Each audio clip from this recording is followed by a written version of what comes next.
Welcome back to the MTP Software Studios, and my name is Jeffrey Davis, and that means this is Radio Entrepreneurs. And I want to thank everybody for tuning in the show and connecting with us on LinkedIn, Facebook, YouTube, and our website, and our community continues to grow. Michelle Drolett, she is CEO of TowerWall. Welcome. Thank you very much. Thank you. Tell us about TowerWall. So we have been in business for 20 years, and all we walk, talk, live, and breathe is data security. So we help organizations not only get secure, but stay secure from those bad guys that are out there. Can you really do that in today's world? We can try really hard. Right. If the bad guys want to get in, they're probably going to get in. But if you can do your due diligence and do what's right, you know what? You can probably keep them at least arm's length. So what's your background that led you into being in this field? Oh, that's a funny story. Are you a technical person? I am not. So I got You're a the degree. entrepreneur. I probably more so that. So I got a degree in criminal justice and political science, wanted to go into the FBI, and God works in just mysterious ways, and ended up running an information security company. And so I think it all kind of went together. Right. Somehow, and I'm very blessed to have so many amazing people that work for me now to help beat the bad guys. So who typically hires your service? A company, a family, a spouse? Well, that's a different story. No, we're business to business. So, and we're primarily like mid-size organizations, so organizations that are like 150, 200 employees to about 2,500 to 3,000 employees that need to have, compliance, that need to, comply to different regulations, that have different intellectual property that they need to protect, their personal, employee information, those types of things. Right. And again, I'm trying to get a little bit more granular of what you would do for a company. So let's say I own a consulting firm, which I do. Okay. The radio show is just a hobby, and I've been in business since 1985. I have staff. I have had offices. How would I use your services? Sure. So I'll give you a couple great examples. So one organization recently knocked on our door, and we have something called vCISO, which is a virtual CISO. They have to comply with a New York regulation called DFS, which is for financial institutions and insurance companies.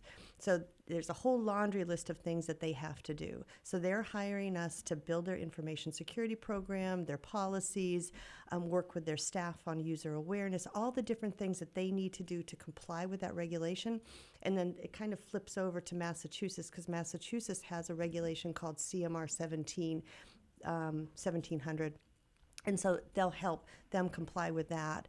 We have a university in Boston recently that wants to know, their CFO wants to know if they have any bad actors inside their organization. So we're going to be actually launching what we call a threat hunt. And so I'm going to have a team of people go in and see what they can do inside their organization to exploit vulnerabilities and figure out if the bad actors could be there, or if they are there, and if they aren't there, could they be there? Interesting. Do you have entrepreneurial background before this, or how did you sort of transition into this? Was your family entrepreneurial? Sorry about that. So no. So absolute accident. Kind of fast forward real quick, or backwards. One of my customers actually hired me and said, "I really like working with you, Michelle. There's something about you. I want you to come work for my company." And again, real quick, gave me 20% of the company to run his U.S. operation. He saw something in me that I never ever saw, and never would have thought myself as an entrepreneur in a microsecond. I was like, that's not me. I'm not smart enough. I'm not, whatever. And so ran his company we built it to $1 million and sold it, because that was the goal. And then I was with that other company for about 18 months and said, ooh, I don't like this, because I had been on my own. And so put together a package and bought ourselves back in 1999. So it's been my organization since then. Wow. That's great. And describe your organization today. How large is it? So we have a core group of 7 people internally. And then I have a group of what we call our VCSOs, or our senior security engineers, that are all contractors that want to work with us, that have all worked on, like, your side of the table, have all worked in that CISO, ISO, information security officer space, have worked on, the technical side of engineering and networks and things like that, and now are part of our team because we understand what our customers are facing and feeling, and they don't want to do that day to day, but they want to go in and work. So there's about 20 of us total. That was a long answer for a short question. No, that's good. So here we are, 2019. What are the biggest trends you think we have to be on the lookout for, in the next couple of years? Ransomware is going down, but it's still prevalent. I think the phishing attacks and the targeted phishing attacks, just recently, my controller came in and said, Michelle, I just got an email from you that said, can you please, wire all my, shut all my bank accounts down and wire everything to this new bank account in Utah. She said, do you want me to do it? And I was like, nah, I don't think so. I haven't had that one in a few years. There you go. But I do get other ones about 5 times a week, all self-generated. And it looks like it unless you can tell. No, they came right out of my own. Somehow, I cannot get a virus scanner to get it to go away. I've brought my laptop into Apple. They're saying they're coming. They're not even going through my server, my host. They're coming right out of my own computer. We can talk about that later.